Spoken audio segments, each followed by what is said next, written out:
श्री स्वामी समर्थ. जय जय स्वामी समर्थ. माझ्या स्वामी कृपा चॅनलमध्ये सर्वांना नमस्कार. स्वामी महाराजांच्या कृपेने तुमच्या सर्व चांगल्या इच्छा पूर्ण होत ही स्वामी महाराजांच्या चरणी प्रार्थना करते आणि आजच्या या नवीन व्हिडिओला सुरुवात करते. आज आहे निर्जला एकादशी आणि आज या दिवशी संध्याकाळी असा एक दिवा नक्की लावा जेणेकरून माता लक्ष्मी तुमच्या घराकडे आकर्षित होईल, घरामध्ये सुख, समृद्धी आणि मोक्ष प्राप्त होईल. तर निर्जला एकादशी सर्व एकादशींचं पुण्य मिळवून देणारी एकादशी असल्यानं म्हटलं जातं. तर बघा, भीमाने ही एकादशी पाळल्यामुळे तिला भीमसेनी एकादशी असंही म्हटलं जातं. या दिवशी संध्याकाळी घराच्या या दिशेला एक दिवा लावल्यानं घरातील नकारात्मकता दूर होते आणि घरात सुख, समृद्धी प्राप्त होते. तर हा दिवा कसा लावायचा, कुठे लावायचा, अगदी संपूर्ण माहिती या व्हिडिओत मी तुमच्यासोबत शेअर करणार आहे. आज ज्येष्ठ महिन्याच्या शुक्ल पक्षातील निर्जला एकादशीचा उपवास आहे. धार्मिक मान्यतेनुसार या एका उपवासानं वर्षभरातील सर्व एकादशींच्या उपवासांचं पुण्य प्राप्त होतं.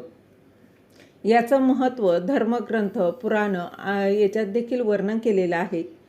तर एका आख्यायिकेनुसार पांडुपुत्र भीमानं सर्व एकादशींच्या उपवासाचं पुण्य मिळवण्याच्या आशेनं वेदव्यासांच्या सल्ल्यानुसार या निर्जला एकादशीचा उपवास केला होता आणि याच कारणामुळे या एकादशीला भीमसेनी एकादशी असंही म्हटलं जातं.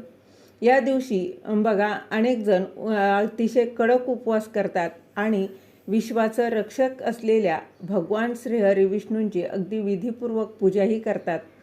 तसेच या दिवशी उपासना आणि उपवास केल्यानं मृत्यूनंतर मोक्षप्राप्ती होते असंही म्हटलं जातं. उपासना आणि उपवासासोबतच या दिवशी काही जर उपाय केले तर त्याचं निश्चितच फळ आपल्याला नक्कीच मिळत असतं. तर या दिवशी दिवे लावण्याच्या प्रथेसह काही विशेष बघा, हा दिवा जो आहे तर तो लावायचा आहे जेणेकरून निर्जला एकादशीच्या दिवशी संध्याकाळी घरातील या दिशेला दिवा लावणं अत्यंत शुभ मानलं जातं. तर कोणत्या दिशेला दिवा लावायचा, तर बघा, निर्जला एकादशी या दिवशी संध्याकाळी मुख्य दरवाजावर म्हणजेच घरातून बाहेर पडताना दाराच्या चौकटीच्या उजव्या बाजूला हा दिवा लावायचा. दिव्याचं तोंड दक्षिणेकडे ठेवायचं आहे. असं केल्यानं घरातील नकारात्मक त्याचबरोबर घरात नकारात्मक ऊर्जा घरात प्रवेश करण्यापासून रोखली जाईल आणि घराची प्रगती होणार आहे.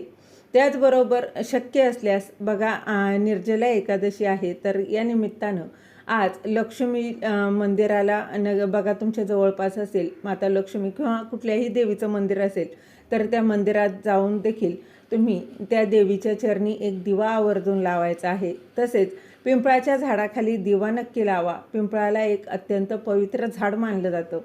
धर्मग्रंथानुसार ब्रह्मा, विष्णू आणि महेश हे 3 देव पिंपळाच्या झाडात वास करतात असं म्हटलं जातं.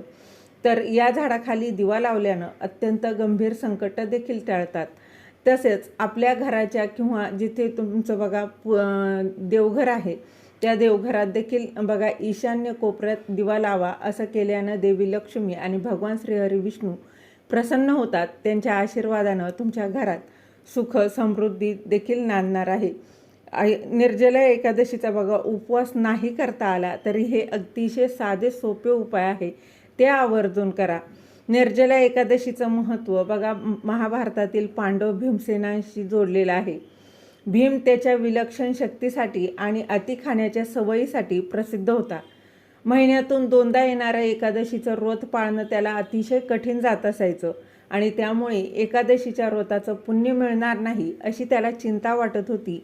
आणि त्यानंतर त्यांनी महर्षी वेदव्यासांचा सल्ला घेतला आणि वेदव्यासांनी त्यांना वर्षातून एकदाच निर्जला एकादशीचं कडक व्रत पाळण्याचा सल्ला दिला, ज्यामध्ये त्या दिवशी अन्न आणि पाणी हे दोन्ही वर्ज्य करायचं आहे बघा. आणि त्यांनी हे स्पष्ट केलं की हे व्रत पाळल्यानं सर्व एकादशींचं पुण्य प्राप्त होऊ शकतं.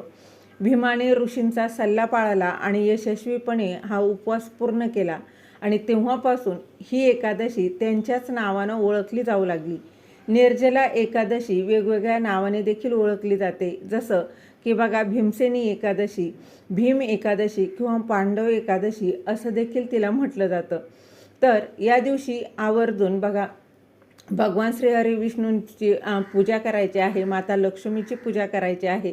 त्याचबरोबर एक असा दिवा आवर्जून लावायचा आहे, जेणेकरून तुमच्या घरातील सर्व नकारात्मक ऊर्जा जी आहे ती दूर होऊन घरामध्ये सकारात्मकता आणि आध्यात्मिक वातावरण निर्माण होतं. त्याचबरोबर या दिवशी विष्णू सहस्रनामाचं पठण आवर्जून करावं. पठण करणं शक्य नसेल तर श्रवण तरी आवर्जून करावं. किंवा त्याचबरोबर बघा ओम नमो भगवते वासुदेवाय या मंत्राचा सुद्धा जास्तीत जास्त जप आवर्जून